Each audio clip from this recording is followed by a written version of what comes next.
ಕನ್ಯಾ ರಾಶಿಯವರಿಗೆ ಹೇಗೆ ಪಾಸಿಟಿವ್ ಆಗುತ್ತೆ ಗುರೂಜಿ? ನೋಡಿ, ಕನ್ಯಾ ರಾಶಿಯವರಿಗೆ ಪರಮೋಚ್ಚ ಸ್ಥಾನಕ್ಕೆ ಭಾಗ್ಯಸ್ಥಾನ ಅಂತ ಹೇಳ್ತೀವಿ ಕರ್ಕಾಟಕ ರಾಶಿ. 11ನೇ ಮನೆಗೆ ಯಾವಾಗ ಗುರು ಬದಲಾವಣೆ ಆಗುತ್ತೋ ಕನ್ಯಾ ರಾಶಿಯವರಿಗೆ ಬಹಳ ಚೆನ್ನಾಗಿದೆ. ಇಷ್ಟಿನ ಕರ್ಮಸ್ಥಾನದಲ್ಲಿದ್ದ, ಯಾವಾಗ ಕರ್ಮಸ್ಥಾನದಲ್ಲಿರುತ್ತೋ ಉದ್ಯೋಗದ ಪ್ರೆಸರ್, ವರ್ಕ್ ಪ್ರೆಸರ್ ಜಾಸ್ತಿ ಇತ್ತು. ಯಾವಾಗ 11ನೇ ಮನೆಗೆ ಬರ್ತಾನೋ ಅಲ್ಲಿ ಸಂಪೂರ್ಣವಾದಂಥ ಗುರುಬಲ ಬಂದ್ಬಿಡುತ್ತೆ.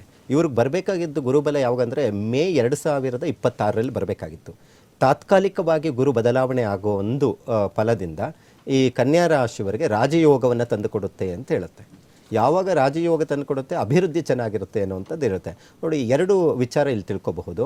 ಒಂದು, ಭಾಗ್ಯಸ್ಥಾನಕ್ಕೆ ಗುರು ಪರಮೋಚ್ಚ ಸ್ಥಾನಕ್ಕೆ ಬರೋದ್ರಿಂದ ದ್ವಿತೀಯ ಸ್ಥಾನದಲ್ಲಿ ನಾವು ಲೆಕ್ಕಾಚಾರ ಮಾಡೋಕ್ಕೋದ್ರೆ ರಾಶಿಯಿಂದ 2ನೇ ಮನೆಯಲ್ಲಿ ಶುಕ್ರ ತನ್ನದೇ ಆದಂಥ ಮನೆ ಸ್ವಕ್ಷೇತ್ರದಲ್ಲಿ ಇರುವಂಥದ್ದು ನಾವು ನೋಡಬಹುದು. ಹಾಗಾಗಿ ಈ ಎರಡೂ ಕಾರಣದಿಂದ ಹೊಸ ಬಿಸ್ನೆಸ್ಸು, ವ್ಯವಹಾರದಲ್ಲಿ ಇರೋ ಬಿಸ್ನೆಸ್ಸಲ್ಲಿ ಇಂಪ್ರೂವ್ಮೆಂಟ್, ಅಭಿವೃದ್ಧಿ ಕಾಣುವಂಥದ್ದು ಇರುತ್ತೆ. ಮತ್ತು ಇನ್ನೊಂದು, ಶನಿ ಮಿತ್ರನಾದಂತಹವನು ನೇರವಾಗಿ ಕನ್ಯಾ ರಾಶಿಗೆ ದೃಷ್ಟಿ ಬೀಳ್ತಾ ಇದ್ದಾನೆ. ಹಾಗಾಗಿ ಕೆಲಸ ಕಾರ್ಯಗಳಲ್ಲಿ ಉತ್ತಮವಾದಂಥದ್ದು ಅಭಿವೃದ್ಧಿ, ಸರ್ಕಾರಿ ಕೆಲಸ ಪ್ರಾಪ್ತಿ ಆಗುತ್ತೆ ಅಂತ ಹೇಳುತ್ತೆ. ಹಾಗಾಗಿ ಏನು ಸರ್ಕಾರಿ ಕೆಲಸಕ್ಕೆ ಏನೆಲ್ಲ ಪ್ರಯತ್ನ ಮಾಡ್ತಾ ಇದ್ದೀರೋ ಹೆಚ್ಚು ಅನುಕೂಲ ಉಂಟಾಗುವಂಥ ಸಾಧ್ಯತೆ ಇರುತ್ತೆ.